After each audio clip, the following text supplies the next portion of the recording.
A paz do Senhor, meus amados irmãos. Esse trimestre nós vamos estar a estudar este assunto família.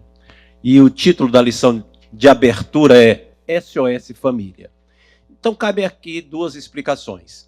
Primeiro, por que nós não vamos seguir as lições, normalmente seguimos as lições da CPAD. Os irmãos estão lembrados, aqueles que têm acompanhado a escola dominical, que há poucos anos atrás, em 2014, nós estudamos um trimestre inteiro sobre o livro de Êxodo. E ali nós tivemos, comentado inclusive pelo pastor Antônio Gilberto, de saudosa memória. E naqueles estudos nós vimos várias coisas sobre o tabernáculo. Ano passado nós tivemos uma série de lições, um trimestre inteiro, sobre o livro de Levítico. E novamente vimos uma série de coisas sobre o tabernáculo. Quando foi agora, no primeiro trimestre, a CPAD decidiu que fosse estudado especificamente o tabernáculo. Só que as nossas necessidades não são tanto ficar repetindo lições sobre o tabernáculo. A nossa realidade exige que nós tenhamos outras coisas a tratar, além da tipologia do tabernáculo, a cortina do tabernáculo, o pátio do tabernáculo, que são os títulos, inclusive, das lições. Muito bem. Então o assunto foi levado ao pastor, e o pastor tomou a decisão de que ele concordou com essa observação e decidiu que esse trimestre nós iríamos estudar sobre família, questões envolvendo a família. Então nós vamos passar esse trimestre todo estudando questões relacionadas à família.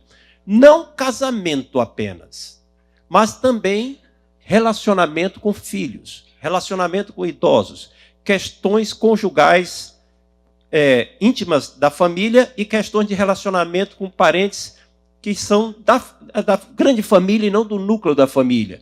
Questões financeiras, equilíbrio da família. Essas coisas todas estaremos estudando esse trimestre. É muito vasto o assunto e nós vamos apenas tocar em algumas questões. Não dá para fazer um curso na escola dominical, mas dá para nós confrontarmos alguns problemas que sabemos que existem. Esses problemas não serão aqueles que estão nos livros. Esses problemas não são aqueles que são abordados nos cursos que estão por aí. Nós vamos fazer o máximo esforço para abordar questões que se refiram à nossa realidade. Imigrantes brasileiros no início do século XXI, na região da Nova Inglaterra. É isso que vai ser o nosso foco aqui. Para isso aí, nós estamos levantando sugestões de questões com uma série de irmãos, com os quais eu já falei pessoalmente. Estamos tomando anotações e as lições serão preparadas a partir das observações dessas pessoas que estão acostumadas a lidar com a realidade. Aqui na igreja, além do pastor Eliseu, naturalmente, tem o pastor Linderson e o irmão Jair, que é do Ministério de Famílias, que são pessoas com quem nós estamos tentando aprofundar os entendimentos para levantar as questões.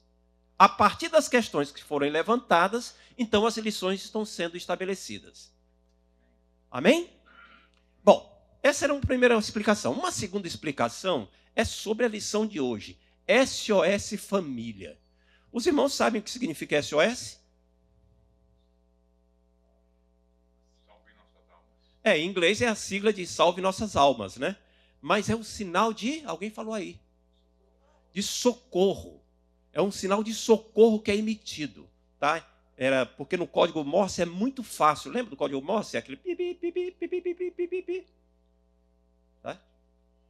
Código Morse foi um código inventado por um caboclo que deveria ser cearense de origem, não teve um equívoco e não foi. Ele inventou um sistema de comunicação na época que não existia rádio, não existia, apenas os impulsos elétricos eram enviados, que você podia mandar um impulso elétrico mais rápido ou mais curto e aquilo simbolizava uma letra. Por exemplo, fazer pipi, um ponto e um traço, né? Um curtinho e um traço, era a letra A. E assim por diante. SOS são 3 pontos, 3 traços, 3 pontos. Pipi, pipi, pipi, pipi, pipi. Então, quem captasse isso sabia que alguém estava em apuro, precisando de socorro. Né? A irmã Andréa lembrou de alguma coisa, já sei. Ela lembrou da experiência traumática que teve esta semana, quando foi abocanhada por um canino e a sua orelha quase que é decepada. Teve que fazer tratamento na orelha. Ela lembrou disso. Graças a Deus está melhor, lá segurando a orelha antes que caia.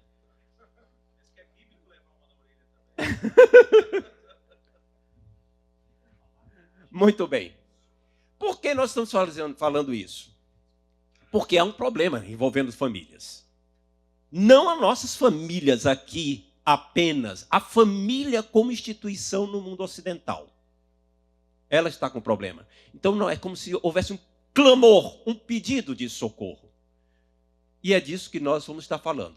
Naturalmente, nós vamos ver qual é o problema. Vamos estudar qual é o problema. Ora, se a gente vai ver qual é o problema, eu vou ter que falar dos problemas. E é que nem quando você vai a um médico que percebe que tem alguma coisa errada. Quando você percebe que tem alguma coisa errada e vai ao médico, ele faz um check-up, pede um monte de exames, etc. E você sente ele dá o diagnóstico do que é que está errado. Se você estava com medo da doença, você estava com medo de morrer de susto.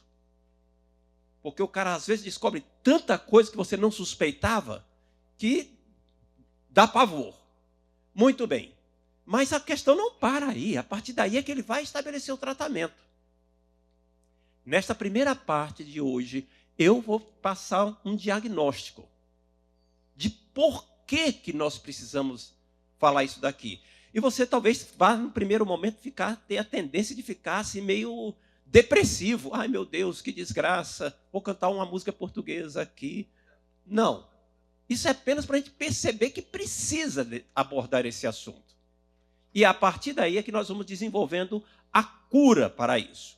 Amém?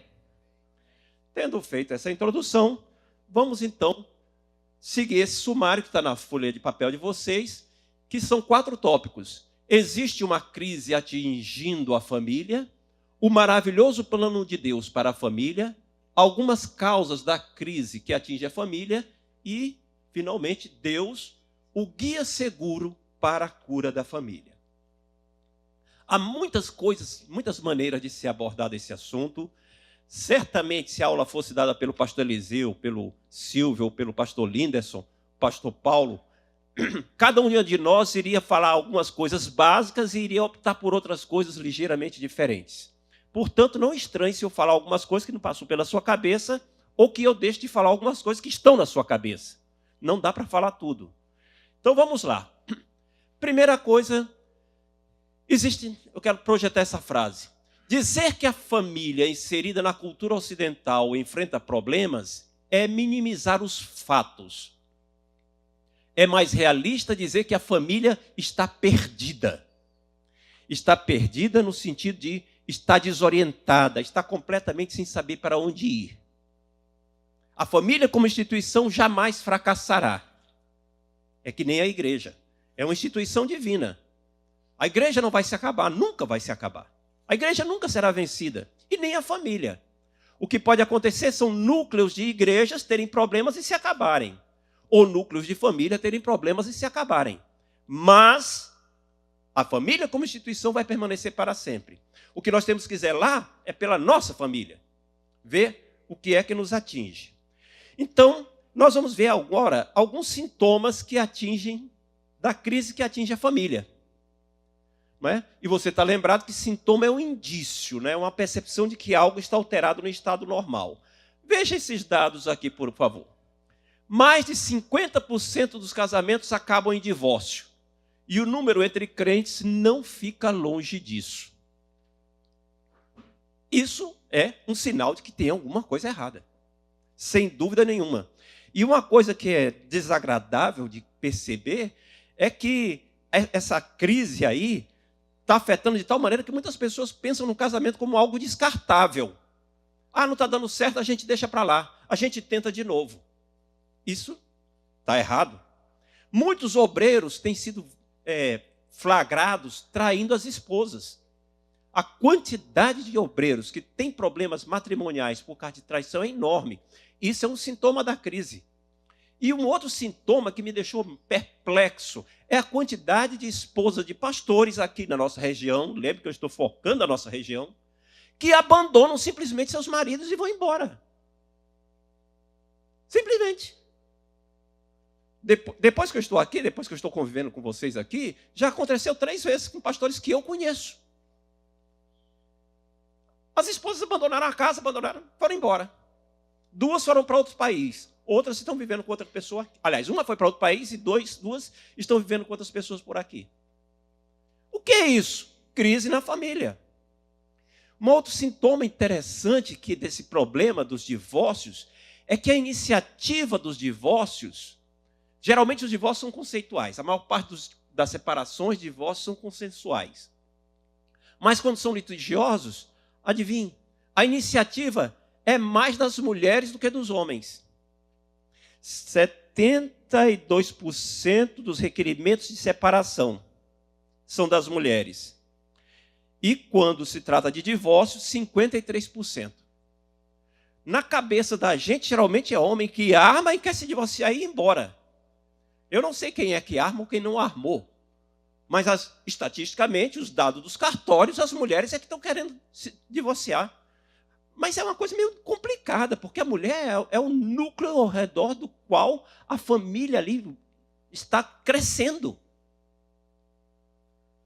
Isso é um sintoma tremendo dessa crise. Outro problema, os conflitos familiares são a principal causa do suicídio de pessoas idosas. Os sobreviventes falam de sentimentos de abandono, isolamento, incompreensão pelos seus desejos por parte dos familiares e ausência de manifestações de afeto e respeito que levam essas pessoas a atentar contra a vida. Essas declarações são daqueles que tentaram suicídio e foram impedidos de alguma maneira. Grande aumento do número de jovens que, embora sejam saudáveis, desculpe os erros de português ali, física e mentalmente, têm a infância e a adolescência retardada. Jovens que não têm nada de errado com o físico, nada de errado com a cabeça, mas emocionalmente estão imaturos para acompanhar o que existe na sua vida, o que deveria existir. Incapacidade emocional de gerenciar os problemas típicos e normais da vida adulta. Insegurança para tomar decisões. Qualquer coisa, querem voltar para a casa dos pais. Jovens de 30, 35 anos que não querem sair da casa dos pais. Os americanos mandam embora, né? A partir dos 18 anos, normalmente, já começa a preparar o menino para ele ter a sua vida independente, etc. A nossa sociedade de brasileiros, etc., existe uma imaturidade emocional. Jovens acriançados, jovens adultos acriançados, que não querem tomar responsabilidade. Chama-se a síndrome de Peter Pan, não é? Isso será tratado em algum momento para diante. Outra coisa, pessoas que crescem com autoestima destruída pelo tratamento recebido em casa. Muitos pais na nossa região têm os filhos como coisas ou como projetos de empregado. São 2 extremos. Ou são criancinhas que são mimadas como protótipo de príncipes e princesas, ou então são coisas que existem ali, que estão ali para poder crescer e me prover uma estabilidade na minha velhice, para cuidar de mim, porque senão não dá. Pais que não têm o menor respeito pela integridade emocional do filho, que destratam e jogam a autoestima dos filhos lá para baixo, dizendo, não sei por que você nasceu, você não serve para nada, você nunca vai dar nada para nada na vida. Coisas desse tipo vão sendo colocadas na cabeça da criança e ela cresce com aquilo ali e a autoestima lá embaixo. Ou seja, ela se torna uma pessoa incapaz de enfrentar os desafios da vida, porque ela já cresce achando que não serve para nada, que nunca vai vencer. E ela passa a ser dependente da opinião dos outros a seu respeito. Ela não faz as coisas porque considera certo ou melhor ou para o bem dos outros. Ela faz as coisas para poder receber a aprovação. Ela carece de ser autenticada pela opinião das outras pessoas. Isso por causa do desrespeito com que os pais tratam os filhos. Outra coisa. ambiente de tensão ou conflito explícito que gera problema nas crianças. Às vezes o conflito é aberto, às vezes ele é percebido só no âmbito emocional. E a criança tem uma capacidade, uma sensibilidade emocional que nós não suspeitamos. E o pior, ela tem também uma memória emocional. E aquilo fica gravado. Por exemplo, eu lembro de algum conflito que houve na minha casa quando eu tinha 5 anos de idade. Eu não sei o que é que foi a causa, mas eu lembro que eu tinha encontrado minha mãe chorando e eu fui perguntar para meu pai por que é que minha mãe estava chorando. E aí ele disse, não, é porque ela não quis votar no Jânio Quadros e o Jânio Quadros ganhou a eleição. Ela votou para presidente de outra pessoa. E eu fui consolar minha mãe, mãe, da outra vez ele ganha. Qualquer coisa assim. Ora, é claro que minha mãe não estava chorando porque o candidato a presidente dela não tinha ganho. Tinha havido alguma coisa. E eu tinha 5 anos de idade. Mas me lembro daquilo. E você certamente se lembra de conflitos na sua casa. Muito bem. Essas coisas, esses tipos de conflito, esses tipos de coisas ficam na memória inconsciente ou na memória emocional da criança e geram uma porção de dificuldades. Medo permanente, taquicardia, dificuldade de dormir, imaginação mórbida, dificuldade de aprendizagem, busca de martírio para que haja paz, ou seja, a criança se machuca para que os pais parem de brigar. Comportamento cruéis, a criança desenvolve comportamentos cruéis porque a crueldade acabou ela assimilando, ela desenvolve comportamentos cruéis, seja de modo explícito e público, seja de modo escondido. Essas coisas todas são complicações que estão existindo no nosso meio e mostram a crise que a família enfrenta, a crise que está sendo vivida. Muito bem. Feito o diagnóstico, faça assim, ó. Amém. Vamos parar de falar dos problemas agora. Pelo menos vamos parar de falar dos problemas que existem. E vamos falar agora do maravilhoso plano de Deus para a família. Que o plano de Deus não é que nada disso estivesse acontecendo. O plano de Deus é outro. O plano de Deus, em essência, se eu pudesse resumir numa frase só, não dá, é impossível. Mas a tentativa, eu coloquei isso aqui. O plano de Deus para a família é que ela seja um lugar acolhedor, de alegria, amizade, treinamento e restauração em um mundo hostil. Esse é que é o plano de Deus para a família. Claro, ficou faltando ali colocar alguma coisa no que se refere ao reino de Deus. Eu pensei em colocar, retirei, e acabei não colocando, porque tem família que não é crente. E isso aqui é verdade para qualquer família. Deus não instituiu apenas a família dos crentes, qualquer família é família. É família diante de Deus. E Deus tem esse plano para qualquer família. Quem? Quem falava? Sim, que coincidência maravilhosa. Estamos no mesmo espírito, pastor Linderson.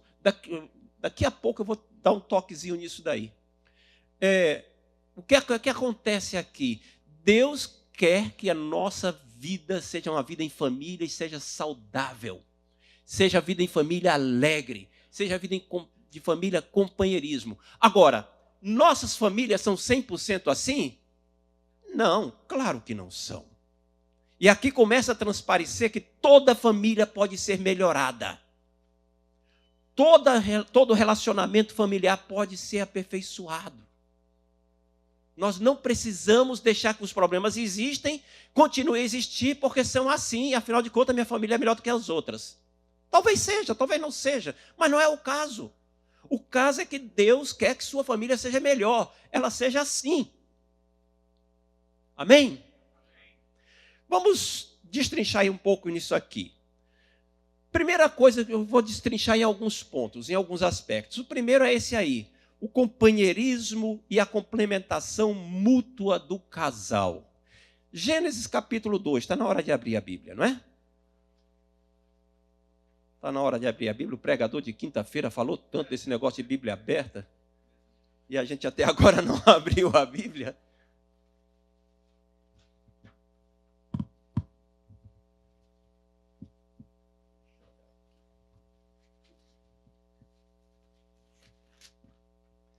Gênesis 2,18. Disse mais o Senhor, Deus, não é bom que o homem esteja só. Far-lhe-ei uma auxiliadora que lhe seja idônea. Ou seja, aqui Deus está falando de companheirismo e complementação. É uma identidade em que um completa o outro. O núcleo mais essencial da família é homem e mulher. Ali já é família. Ali já é família. Esse é o objetivo primário do casamento. Trazer o bem para a vida dessas duas pessoas. Deus quer o bem. Aqui eu coloquei assim: Deus criou a esposa para viver ao lado do homem, sendo a companheira amável e ajudadora.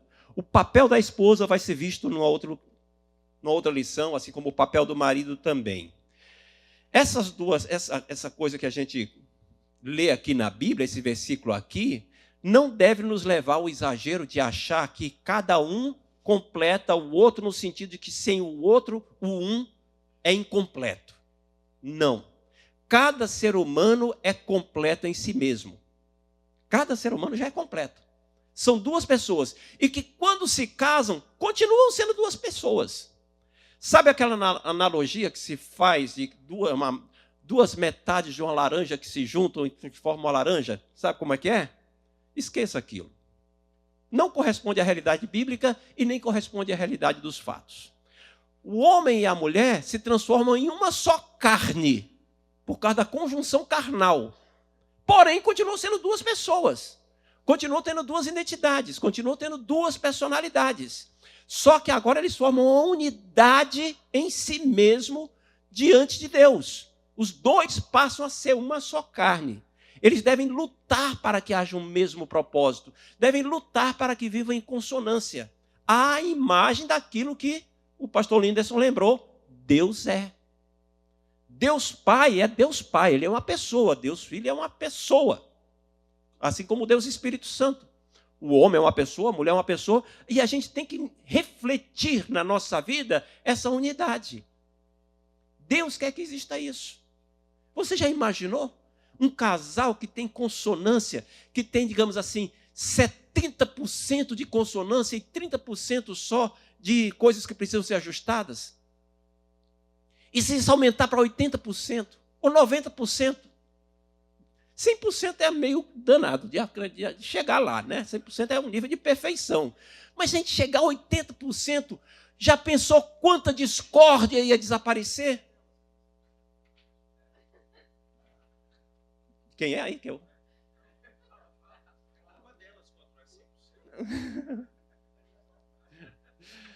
Quando não é... Olha, ser pastor é uma bênção, mas às vezes é um problema no sapato da gente, sabe? Porque a gente não pode falar determinadas coisas engraçadas. Então eu vou falar aqui, mas faz de conta que eu não sou pastor agora, né? Tá? Quando não é 100%, vocês já sabem que a culpa é da mulher, né? Amém, irmãs? Pois é.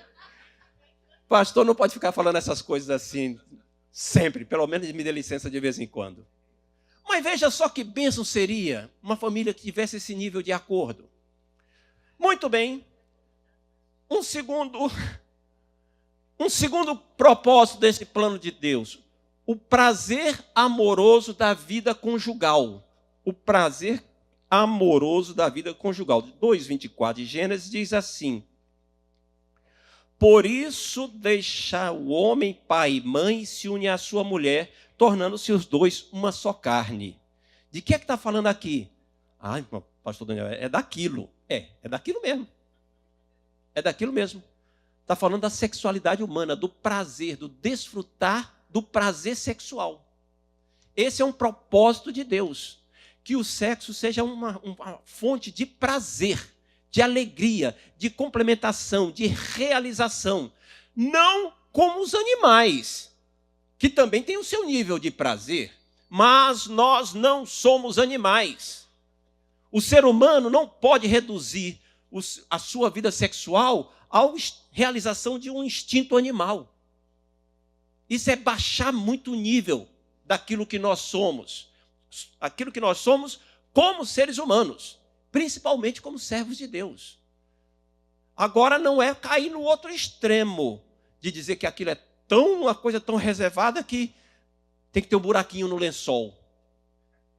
Ou que na semana da Santa Ceia não pode ter. Como eu já encontrei em algumas igrejas assim. Percebem? A vida... Venha, abra a Bíblia aí. Provérbios capítulo 5.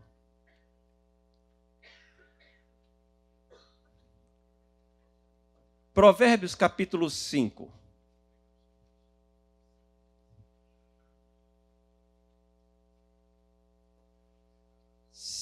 Verso 15 a 21.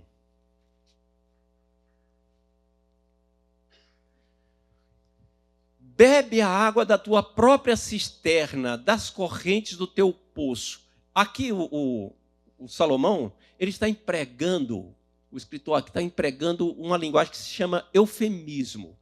Ele fala de determinadas coisas que são sensíveis demais para se falar de uma maneira muito clara, então ele fala numa linguagem poética, delicada, para evitar chocar as pessoas. Mas a gente está lendo, a gente sabe de que ele está falando, até por causa do contexto. Ele está falando do relacionamento sexual. Bebe a água da tua própria cisterna, das correntes do teu poço, ou seja, vai ficar com tua esposa. Vai namorar com tua esposa. Derramar-se-iam por fora as tuas fontes e pelas praças os ribeiros das águas. Quer dizer, você vai procurar mulheres por aí na rua? Sejam para ti somente e não para os estranhos contigo. Bendito seja o teu manancial e alegra-te com a mulher da tua mocidade, corça de amores e gazela graciosa, sacia-te os seus seios em todo o tempo, embriaga-te sempre com as suas carícias, etc. Deus está falando disso daí, de uma maneira muito clara. Eclesiastes. Livro de Eclesiastes, capítulo 9. Versículo 9. 9:9. Goza a vida com a mulher que amas todos os dias da tua vida fugaz, as quais Deus te deu debaixo do sol. E por aí vai. Ou seja, é a alegria do prazer conjugal dentro do casamento. É claro que essa alegria, esse prazer tem que ser desfrutado dentro do casamento. Não vai pela necessidade de ficar batendo muito sobre isso aqui. Mas é para desfrutar com alegria. Deus deseja que isso seja feito. E algumas pessoas fazem disso um tormento para si ou para o cônjuge. Alguns fazem disso um tormento tão grande que chegam a fazer um tipo de greve. Outros fazem disso um relacionamento meio abrutalhado. Isso tudo é um erro, porque está fugindo do propósito de Deus. Isso vai ser tratado também mais adiante em alguma lição. Para os irmãos terem uma ideia de como Deus considera isso tão tremendamente importante, tem um livro na Bíblia que é todo recheado desse assunto. Cântico dos Cânticos. Cântico dos Cânticos, ou Cantares, não é? É um livro que é dedicado à questão do relacionamento, do amor conjugal, cheio de poesia. E que algumas pessoas já acham aquilo ali tão incrível que ficam fazendo alegorias. Não, aqui está falando é de Jesus e a igreja. Vem cá, o que é que Salomão entendia de Jesus e a igreja? Vamos parar de fantasias. Ali está falando do relacionamento conjugal mesmo. E aí você se pergunta, mas por que Deus botou esse livro na Bíblia? Porque Deus queria que você soubesse como Ele considera isso importante. Como Ele gostaria que você tivesse uma vida de alegria no seu relacionamento conjugal. É por isso que esse livro está lá. Agora, algumas pessoas estão se privando disso. Ou fazendo disso uma coisa no nível animalesco. Vamos para adiante. Um outro propósito. Prover um ambiente saudável para a criação dos filhos. Gênesis 1:28 fala alguma coisa sobre isso, Salmo 127, verso 3 também, etc. 1:28 de Gênesis? Não. Está errada essa referência. Deus, a pessoa diz, sede fecundos e multiplicai-vos, enchei a terra. Até que tem a ver. Dominai sobre o mar, etc. Aqui está falando da autoridade, da responsabilidade, do privilégio que Deus deu ao ser humano de criar novas vidas. O ser humano tem um privilégio todo especial. Ele cria nova vida. Mas não como os animais criam novas vidas. Os animais criam novas vidas também. Só que são vidas absolutamente destituídas de personalidades. São poucos melhores que plantas. O ser humano cria, dá à luz, ele traz à existência um novo ser, de acordo com a vontade de Deus, que Deus é que permite que cada criança nasça. Nenhuma criança nasce por acaso. Nunca. Cada criança é criada por Deus. Pois bem, quando ela nasce, o ser humano foi assim um tipo de coparticipante da criação de Deus. É um privilégio altíssimo. Damos à luz a uma nova vida que tem personalidade, que tem raciocínio, tem emoções, é capaz de amar e expressar sentimentos, que será capaz de fazer planos, e aquilo está sob meus cuidados. Muito bem, a família é o ambiente saudável que Deus planejou para que essa criança cresça. Um lugar acolhedor, onde ela receba carinho e responsabilidade, onde ela receba conhecimento de Deus e treinamento para servir à sociedade. Muito bem, não existe nada mais prazeroso do que você ver que você foi capaz de colocar isso de uma maneira correta no mundo. Não existe nada, nem um sentimento mais reconfortante do que isso. Alguns anos atrás, há uns 10 ou 12 anos atrás, quando meu primeiro filho casou, houve uma coisa muito interessante. Ele casou e pouco tempo depois a IBM o transferiu para São Paulo. E aí, depois eu fui para São Paulo com a Ana Paula, a gente ajeitou lá, arrumar o apartamento dele e tal, enquanto a esposa dele ficava no Rio de Janeiro. Depois, a esposa dele foi já com as coisas mais ou menos arrumadas, porque tinha que desocupar o apartamento do Rio, ela teve que ir depois. Então, ela foi para lá e depois de uns 2 meses, eu e a Ana Paula fomos visitá-los. Aí agora a casa já estava com toque feminino, tudo bonitinho, etc. Meio arrumado. E aí aconteceu uma coisa muito interessante. Quando a gente chegou lá, a gente ficou hospedado no hotel perto. Era um apartamento pequenininho. A gente ficou hospedado no hotel perto. E quando foi, num determinado dia, à noite, lá, à noite desse dia, nós fomos jantar na casa dele. E aí ele recebeu o abraço, tal, ficamos na sala conversando. Ele disse, vamos para a mesa agora. A minha nora chamou, nós fomos para a mesa. E ele disse assim, Dery, o senhor senta ali. Como ele me chama de Dery, né? Porque moraram muitos anos aqui nos Estados Unidos, me chamam de Dery. Muitos anos não, 2 anos. E aí eu sentei lá, e aí eles, Aninha, você senta aqui e tal, e a Carla sentou lá do lado, e aí eles, vamos orar. E aí ele começou a orar. Na hora que ele começou a orar, eu tive um choque. Como assim? Eu sou o pai. Eu sou pastor. E ele começa a orar. Sabe aquela fraçãozinha de segundo que você fica meio chocado com um ciúme besta do teu lugar está sendo ocupado? Mas aí passou aquela fração de segundo inicial, aí caiu a ficha. Ele está me mandando uma mensagem. Ele está me dizendo, eu agora sou o senhor desse castelo. Aqui eu tomo conta. Aqui eu sou sacerdote desse lar. Aí o ciúme passou, aí eu me enchi de orgulho. Amém, Jesus, graças a Deus pela comida. Não era pela comida que eu estava tão feliz. Embora minha nora tenha pensado que era, e estava gostosa mesmo. Passaram-se os anos, aí o Felipe, esse foi o Jonatas, aí o gêmeo, o irmão dele, casou. Quando o irmão dele casou, anos depois, é claro que quando eu cheguei em casa, linguarudo do jeito que eu sou, vocês me conhecem, né? Fico falando daquilo que me dá alegria. Aí eu tinha comentado isso. Quando foi alguns anos depois, vários anos depois, Felipe casa. Aí passaram-se algum mês e pouco, fomos para a casa do Felipe, lá para um jantar lá. Aí a mesma cena se repetiu exatamente da mesma maneira. Pai, senta aqui, a Aninha ali, tal, tal, tal. E aí começou a orar. Aí eu, mesma coisa. Ah, danado. Está querendo mostrar que está fazendo a mesma coisa que o irmão.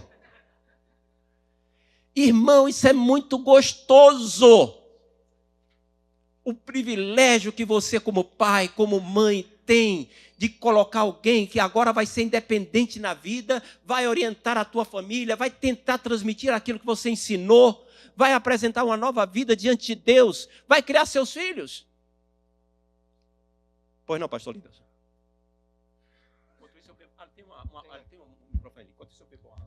A meta de todo bom pai não é gerar um bom filho, é gerar outro bom pai. Né? Nossa casa não é uma casa de bons filhos, é de bons pais. Bons futuros pais. Formar bons pais. É que nem um conhecido dizia, eu sei que meu neto terá um bom pai, porque eu fui um bom pai. Sabe? Isso aqui é uma responsabilidade, é alguma coisa que Deus quer para nós. Jesus. Último ponto que eu gostaria de falar. Ter em cada núcleo familiar, deixa eu olhar aqui, um lugar de testemunho e que ilustre o relacionamento de Deus como Pai. É aquilo que o pastor Linderson tinha lembrado, que Agostinho falava.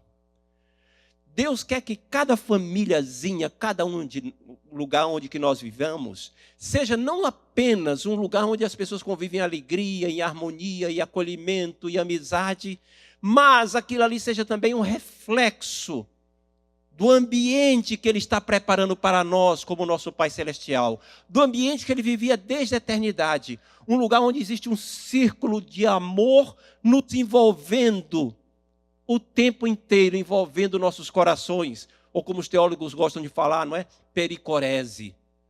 Aquele vínculo de amor que une os corações. Um pedacinho do céu. Sabe, é quando alguém chega na tua casa e diz assim, mas é tão gostoso ficar aqui, eu sinto um ambiente tão bom estar aqui com vocês. O que é isso? É o reflexo da presença de Deus na família. Isso é uma coisa que Deus quer que haja para cada um de nós. Gênesis 18, 19 era o versículo que eu estava, quando eu falei aquele 1, 28, estava na minha cabeça esse 18, 19. Eu estava confundindo os locais. Aqui Deus diz o seguinte, eu vou por acaso esconder alguma coisa para Abraão? Vou esconder para Abraão o que eu faço? Visto que ele há de colocar os seus filhos para seguirem os meus mandamentos, ele vai ordenar seus filhos, vai colocar para que eles sigam, para que eles vivam segundo aquilo que eu estou dizendo? Não. Com um homem desse eu não vou ter segredos. Eu vou compartilhar com ele o que eu vou fazer. Esse é um plano de Deus. É o plano de Deus para a nossa família. Nós somos 100% assim? Não. Nós temos problemas. Uns estão mais próximos, outros mais distantes, mas todos podemos nos aperfeiçoar. Todos podemos crescer.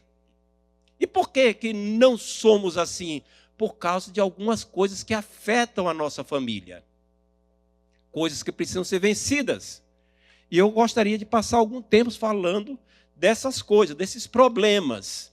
Algumas causas da crise que atinge a família. Aquela cena ali, por exemplo, infelizmente, ela não é tão distante das realidades que nós conhecemos. E às vezes até mais. Às vezes até mais. Eu fui membro de uma igreja no Rio de Janeiro. Já falei dessa igreja várias vezes, a Assembleia de Deus em Cordovil, que nós tínhamos problemas de vez em quando, a igreja é muito grande, de vez em quando com crentes que agrediam as esposas. Agrediam fisicamente. Você acredita nisso? Sabe por que você acredita? Porque você conhece casos parecidos. Às vezes são os filhos que agridem os pais. Às vezes são os pais que espancam os filhos. Às vezes é marido que espanca a mulher. Às vezes é a mulher que coloca coisa venenosa no prato do marido. Ou caco de vidro. Entende? De onde é que vem isso tudo? Muito bem, vamos ver essas crises. Primeiro, a tendência humana normal para conflitos. Nós somos seres humanos e nós temos uma tendência para ter conflitos. Tendência normal não significa que a tendência é que todo mundo deve ter. Quer dizer apenas que existe. Normal é um conceito estatístico que diz que aquilo existe na maior parte das vezes. Mas não é que seja bom, apenas é um reconhecimento da realidade. Todos os relacionamentos humanos, eles tendem a ser complexos. Cada um de nós é fruto de uma porção de experiências diferentes. Nascemos em lugares diferentes, de famílias diferentes, que têm histórias diferentes, que crescemos em meios diferentes, que aprenderam coisas diferentes, mesmo sendo do mesmo país, mesmo sendo da mesma região. Temos conceitos diferentes. Temos personalidades diferentes. Personalidade em si já é uma coisa muito ampla. Se você juntar temperamento mais caráter, mais hábitos de vida, simplificando bastante, isso aí vai dar personalidade. Temperamentos já são diferentes, caráter já são diferentes, hábitos de vida são diferentes. É um monte de coisa diferente. Aí você pega essas duas pessoas para viver juntas. Ah, só porque casou vai tudo desaparecer? Desaparece não, meu querido. Está tudo aí. Está tudinho. É claro que com o tempo você vai passando a parecer com o outro. Você vai assimilando o outro vai assimilando um, vai atenuando a diferença, mas ela existe. No caso nosso aqui, existe um fator que agrava a situação. Qual é o fator que agrava a nossa situação? A condição de imigrantes agrava essa situação. Mesmo sendo documentados, porém, principalmente indocumentados, não documentados. Aquele que não tem papéis. Por quê? Porque aquele que não tem papéis, o que aconteceu é que ele às vezes chegou aqui e passou a ser explorado. Alguns só foram explorados até para entrar aqui. Para poder chegar nesse país, tiveram que passar um sufoco danado. Foram explorados, ou seja, dormia de olho aberto. Conhece a expressão? Dormia de olho aberto, para não ser roubado, para não ser abusado. Aí depois arranjou um empregador que lhe explorava pior do que se ele fosse escravo. E aí passou a viver com medo da imigração. Essa pessoa vive com o pé atrás, sobressaltado o tempo inteiro. Estou falando alguma coisa diferente da realidade? Não é assim? Aí o que é que acontece? Essa pessoa vai e casa com outra que tem uma experiência parecida. Os dois com o pé atrás, o sentimento de desconfiança completamente arraigado no coração. Desacostumados a confiar. Acostumados a suspeitar o tempo inteiro. Compartilha a mesma mesa, compartilha o mesmo quarto, compartilha a mesma cama, mas cheio de reservas. E qualquer coisinha já interpreta como se estivesse tentando levar, o outro estivesse tentando dar um golpe. O que é que acontece então? Os atritos surgem com muito mais facilidade. Então, na nossa realidade, é infelizmente normal haver muito mais atritos do que na condição normal lá no Brasil, do que na condição normal entre americanos. Porque a nossa realidade íntima é diferente. Isso traz muitos conflitos. Muito bem. No entanto, é preciso aprender a conviver com as diferenças, sem dar lugar a brigas. Conflito, ter diferenças é normal. Brigas, não. Ter diferenças é admissível. Brigas, nunca. Mas existe uma frase que todo mundo diz. Ah, mas pastor, todo mundo briga, todo casal briga. Isso é uma desculpa cínica. Desculpa falar assim de uma maneira tão objetiva, mas eu tenho pouco tempo. Não posso ser muito politicamente correto. É uma desculpa cínica. Muitos casais, crentes ou não crentes, já aprenderam desde cedo a não ficar brigando para resolver as suas diferenças. Muitos casais, desde cedo, aprenderam que tem que discutir de uma forma civilizada, ouvindo o que o outro tem a dizer, de tal maneira que possa ser encontrada a melhor solução para os dois, e não para mostrar que tem razão. Isso é questão de aprendizado, mas tem que ser aprendido. A gente não pode se conformar com uma desculpa cínica. Esse é um problema. Outro problema, a força centrífuga que empurra as pessoas para fora dos lares. Sabe o que é força centrífuga?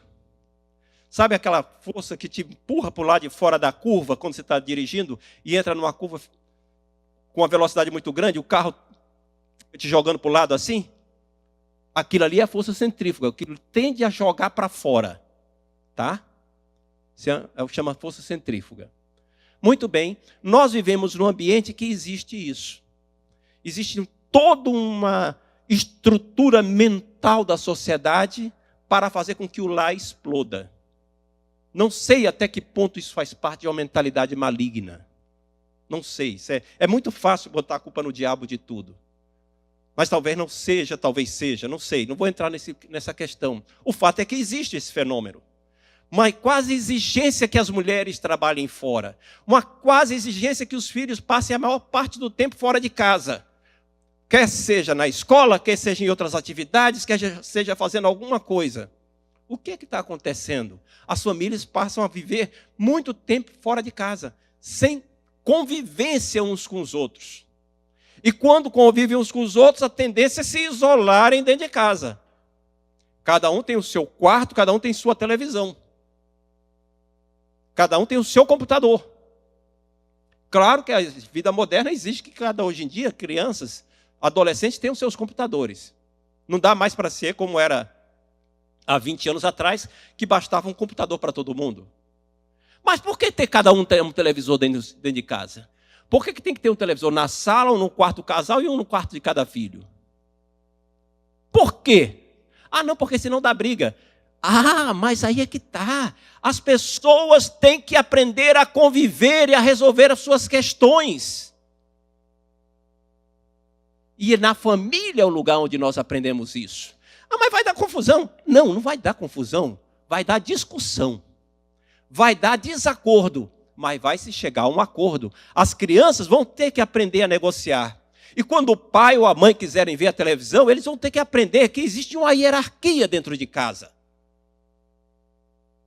Que cada coisa tem seu lugar, cada um tem o seu lugar, tem o seu papel. Então, na nossa realidade aqui de imigrantes, as coisas, esse aspecto da força centrífuga que empurra para fora do lar, ela é mais séria ainda. Por que isso?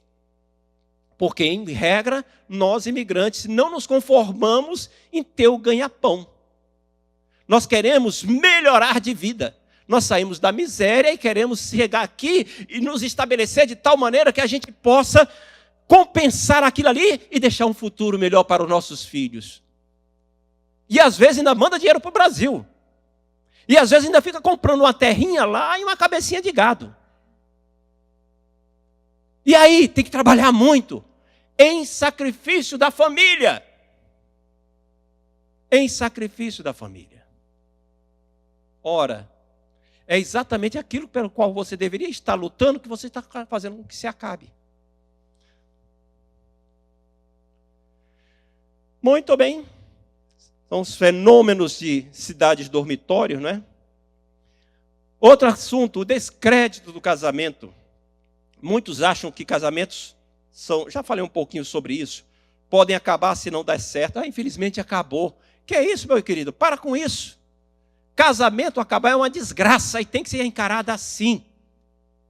Não se pode partir com a mentalidade que se não der certo acaba, deixa para lá. Não. Tem uma história muito interessante, que uns dizem que é verdade, outros dizem que não, que é exagero, mas que conta que Fernão Cortés, o espanhol que veio colonizar o México, estava numa determinada época lidando com a tentativa de revolta de seus soldados. Os soldados vieram da Espanha, doidos para arranjar um monte de ouro, chegaram nas costas do México, não tinha ouro lá na praia esperando por eles. Tinha que entrar nas florestas. Mas dentro das florestas tinha os astecas, que estavam combatendo, e havia as doenças. E os soldados começaram a ficar preocupados com aquilo. E, não, vamos voltar para a Espanha, não adianta ficar aqui, a gente vai morrer aqui. E o Cortés dizia, não, viemos para conquistar essa terra para o rei. Então temos que conquistar. E os soldados começaram a ver aquela confusão. Aí o Cortés mandou queimar os navios. Queimar os navios. Não tem como mais voltar para a Espanha. Queimaram os navios. Então, das duas, uma. Ou eles iam morrer de fome e sede na praia, ou partiam para conquistar o México. Partiram para conquistar o México e conquistaram. Tempos depois, os espanhóis, estranhando a demora, mandaram outros navios para saber o que estava acontecendo. Mas aí já tinham avançado no território. Sabe, quando você casa, você tem que tomar uma decisão de queimar os navios. Outra expressão que se usa é destruir as pontes. Sabe? Destruir as pontes, ou seja, você vai passando por aqui, tem uma ponte aqui, agora eu destruo isso aqui porque aí eu não vou ter como voltar. Casou é uma decisão para a vida inteira. Mas o casamento, na cabeça de muita gente da nossa cultura, que nós somos atingidos por ela, acabou se tornando uma coisa descartável, substituível, que nós não podemos aceitar. Pois não, pastor Eliseu? Hoje o casamento já é feito com essa ideia, com essa porta aberta, vamos dizer assim. É isso mesmo. Eu e o pastor Eliseu estamos no mesmo espírito. Olha só, eu escrevi aqui. Muitos já entram no casamento pensando no que fazer se não der certo. E aí fazem um casamento com contratos pré-nupciais, casamento com separação de bens, casamento em etc, etc. Como é que se casa? Você vai agora compartilhar a tua vida, dizendo, não, mas o que é teu, o que é meu é meu. O que tu ganhar é teu, o que eu ganhar é meu. Nós vamos ter tudo separado. Não só nossos bens diante do casamento, mas também de depois do casamento, inclusive contas bancárias e até os nossos guarda-roupas vão ser em quartos separados. Ninguém riu? Que bom que vocês não riram, porque isso é um problema que existe e vocês perceberam que existe. Eu não estou falando de fantasia. Eu conheço pessoas assim, que eram assim. E sabe por que deixaram de ser? Porque o casamento se acabou. Já partiram para deixar tudo pronto para o que acontecer depois, já está tudo resolvido. Infelizmente, eu fui padrinho de um dos casos, eu e Ana fomos padrinhos de um dos casais. Percebemos a dificuldade, mas eram muito amigos. Percebemos as dificuldades, chamamos, aconselhamos, demos livros para ler, passamos a opção de tempo, casaram, mas ser humano faz o que quiser. Cada um faz o que quiser com o que aprende. E 4 anos depois se separaram. Muito bem. Outro problema: imoralidade, pornografia, infidelidade. A pornografia é um mal que destrói a autoestima da pessoa, destrói a autoestima do cônjuge, destrói a moral da pessoa diante dos filhos, etc. Tem uma série de problemas, isso vai ser tratado em alguma aula. No entanto, ela é um vício que agarra a pessoa, da qual a pessoa vai afundando e tem dificuldade de se libertar. Às vezes é preciso o poder de Deus para libertar essa pessoa. Porque é um problema que existe, muito sério, e atinge as famílias. Outra questão, álcool e drogas, outras drogas. Muitas pessoas que se alcoolizam, né? E você vê exemplos de crentes que se tornaram usuários de cocaína. Padrão moral muito baixo, adotado pelas pessoas. Sabe, eu fico na minha cabeça aquela questão de Ló. Lembram do Ló? O Ló, sobrinho do Abraão. Você já imaginou?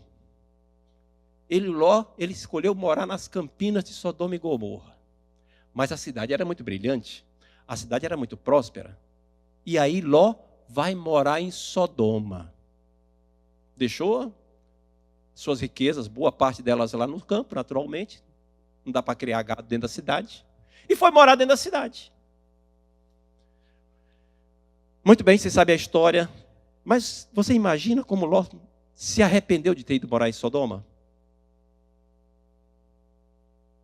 Ter aceitado conviver com aqueles padrões de uma sociedade daquele tipo? Conviver e se acomodar a ponto de suas filhas serem noivas de pessoas que faziam parte daquela sociedade tão corrompida? como ele deve ter se arrependido. Sabe, existe uma mentalidade de resolver as questões do mundo pelos padrões da sociedade. Por exemplo, se o meu namorado faz alguma coisa e eu fico com ciúme, então eu vou botar mais ciúme nele ainda, para ele ficar com ciúme de mim. Se o meu marido está fazendo assim, eu vou mostrar para ele o que é bom. Isso é colocar as coisas num nível muito baixo. O comportamento moral, que nem a ilustração que o pastor Fanini contava, o pastor Nilson Amaral Fanini, ele contava uma ilustração de que havia perto lá da casa uma árvore onde os passarinhos estavam construindo um ninho, e de repente um dia ele viu os passarinhos dando rasantes assim, agitados, e ele falou com a esposa, né? Olha que coisa, esses passarinhos estão tão agitados hoje. Ela disse assim, é porque aquela serpente ali, no outro galho, está subindo para comer o ninho. Aí ele disse, que horror! Ela disse, pois é, eu várias vezes peguei aquele ninho e coloquei no galho de cima, porque eu sabia que isso podia acontecer. Eles agora estão desesperados. E ele fazia uma aplicação muito interessante. Existe uma serpente maligna tentando destruir os lares, o nosso ninho, porque ele está construído num nível muito baixo. E a única maneira de evitar isso daí é trazê-lo para um nível mais alto. E esse nível mais alto é conseguido pela graça de Deus. Padrão moral muito baixo. Desprezo pela masculinidade e pelo papel do pai. Essa é uma outra coisa que tem atingido os lares. Para que serve o homem?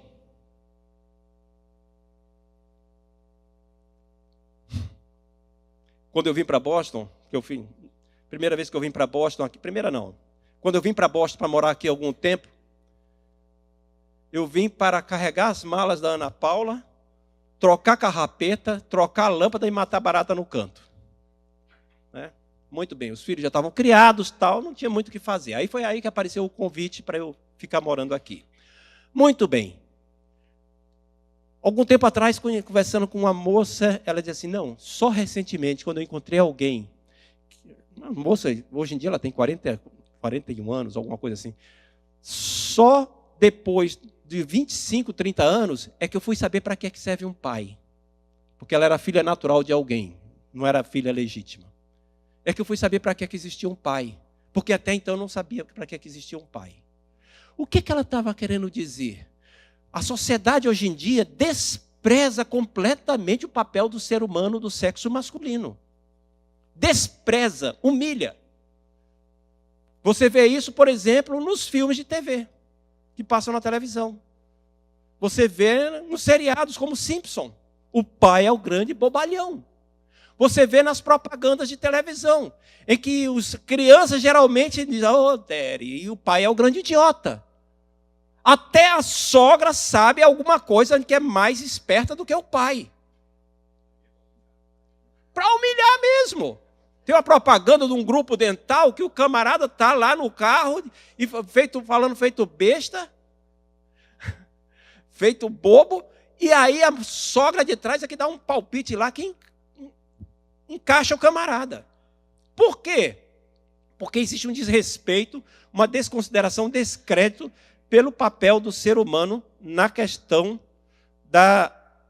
do que é para que serve o pai. Uma campanha para que os homens mudem a sua maneira de ser, tornando-se mais sensíveis, delicados, compreensíveis, cordatos, assumam tarefas domésticas, atendam aos caprichos românticos das mulheres, etc, etc. E as mulheres amam isso. No entanto, querem que o homem seja homem. Espera aí. Não é que o homem possa ser bruto, deva ser bruto, não. Muitas dessas coisas aqui têm razão de ser. O homem não é para ser bruto, não é para ser machão. Mas existe uma diferença entre ser homem e ser... Não, e ser brutalhão. Abrutalhado. Essa campanha é para ser capacho. Só que quando o homem se torna capacho, as mulheres não querem. Por quê? Porque elas sentem falta de alguém que assuma o papel da masculinidade, o verdadeiro papel que Deus destinou ao ser humano. Vai ter uma lição para falar sobre isso, o papel do homem. Mas é preciso que a gente note que existe uma campanha contra isso. tornar a sociedade inversa. Mas não é para colocar a mulher no lugar do homem apenas. Não. É para destruir os papéis que Deus fez. Pois não, pastor Lito? Pastor, algum tempo a gente lida com questões de família, e houve um tempo que eu me dediquei assim, mais de perto ainda a essa questão, e eu não tenho dúvida, pastor Daniel, que a grande crise, claro, existem muitos fatores que fazem com que as famílias ou a família seja atacada de vários lados. Os ataques são muitos, mas o principal elemento que torna a família vulnerável, ou mais vulnerável a esses ataques, sem sombra de dúvida, é a negligência masculina. Todos os ataques que existem hoje, eles podem ser relativamente suportados por uma família que tem as suas defesas, que tem a sua estrutura preservada pela liderança de um homem. E isso é muito complicado ainda para nós, especialmente na cultura brasileira. Porque a cultura brasileira é uma cultura que, como o senhor disse, negligencia profundamente, absurdamente o papel do homem. Nós somos o país de uma padroeira. Nós somos um país que aprendeu uma cultura que tem uma mãe. Nós temos uma mãe, né? E aí isso abre espaço, ou como o senhor colocou, para homens brutos, ou para homens absolutamente negligentes. Ameninados foi a palavra seguinte que eu ia utilizar aqui. Então, eu penso que o resgate do papel masculino, é por isso que o diabo quer manter nós homens com a seguinte mentalidade: eu trabalho o dia inteiro, eu coloco pão dentro de casa, e isso deve ser o suficiente. Isso é cultura satânica que tem destruído lares. Verdade. Pura verdade. Eu concordo inteiramente. É uma coisa, eu vejo isso acontecendo principalmente no Nordeste. Principalmente no Nordeste. Na minha terra, a terra do cearense cabra-macho. Cearense cabra-macho que só manda porque ele grita, mas não manda em ninguém. Quem manda tudo é a mulher. Por que isso? Porque o homem se retraiu. Na verdade, o homem do século XXI está desorientado. Ele não sabe qual é o seu papel. Todo mundo fala contra ele. Desde o final dos anos 1940, todo mundo fala contra o homem. E o homem foi levando paulada na cabeça, qual é o meu papel? Para que eu sirvo? E está indeciso. O resultado, no bando de homens que se mostram ameninados, supérfluos, indecisos, irresponsáveis, emburrados quando não conseguem o que querem, inconstantes, sem foco em coisa alguma que não sejam seus próprios interesses momentâneos, viciados em jogos, mesmo jogos de computador, negligentes e desorientados com relação à família. Vocês conhecem casos assim. Por quê? Porque estamos sendo atingidos por isso. Crise de homens. É interessante que Salomão, quando estava para se tornar rei, Davi o chamou para aconselhá-lo e disse uma coisa que é muito bem colocada na versão revista e corrigida, na corrigida e fiel. Esforça-te e sê homem.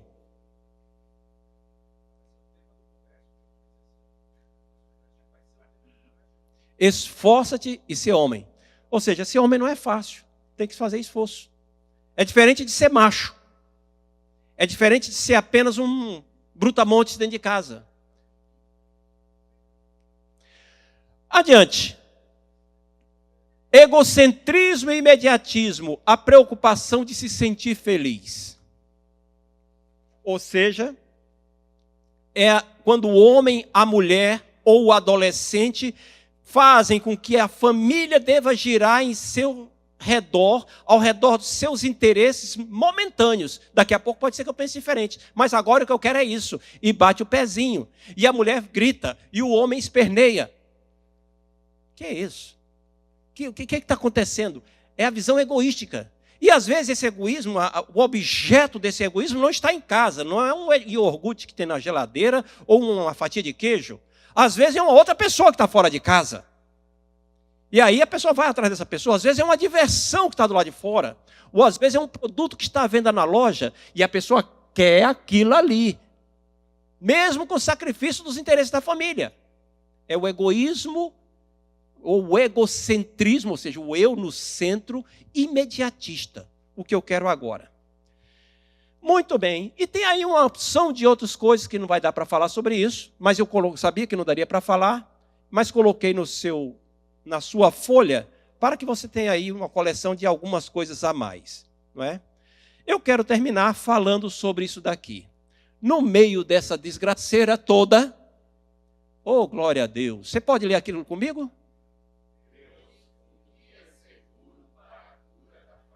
Aleluia. Existe uma cura para nossas famílias. E essa é a ideia da lição para esse trimestre. Todas as famílias têm problemas e todas podem melhorar. Todas têm alguma coisa. Umas mais do que as outras. Mas o nosso padrão não é a família do outro. O nosso padrão é o que Deus tem de propósito para a minha família. Não adianta a gente ficar apenas analisando esses problemas e colocando tudo na dependência da oração. Sabe, às vezes me dá impaciência quando a gente trata disso aqui e alguém diz assim, é muita falta de temor de Deus, tem que orar mais. Meu querido, para de fingir que é tão espiritual. Cai na real. Tem que orar? Tem que orar. Mas tem que agir também. Tem que aprender algumas coisas. Tem que mudar comportamentos. Estas lições aqui, nós iremos apontar os princípios bíblicos. Mas a decisão é de cada um.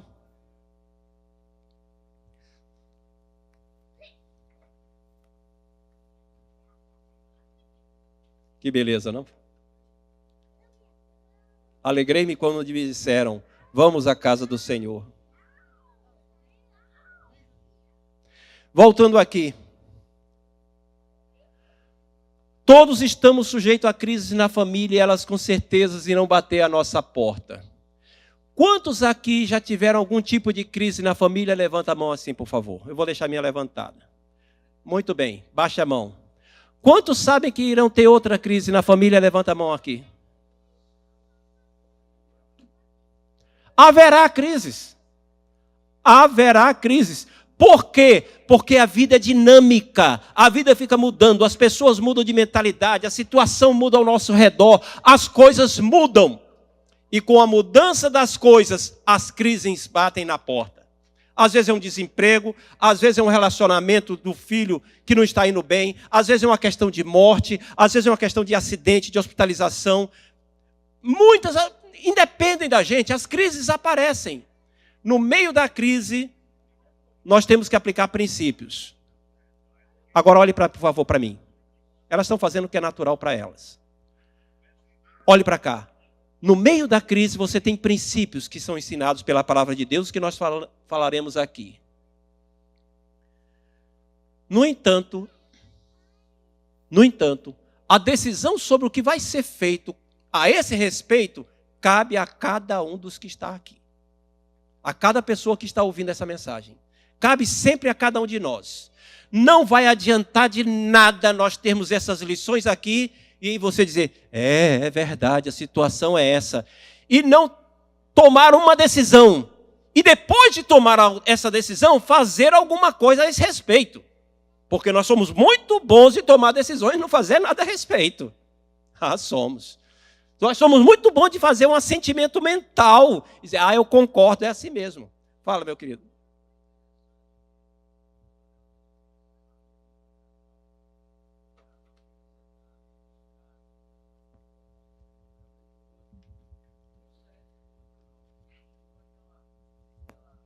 Eu já acompanhei alguns casais como o pastor tem amigos. Nós temos amigos que se expõem para o outro. Às vezes um homem conversa com o outro.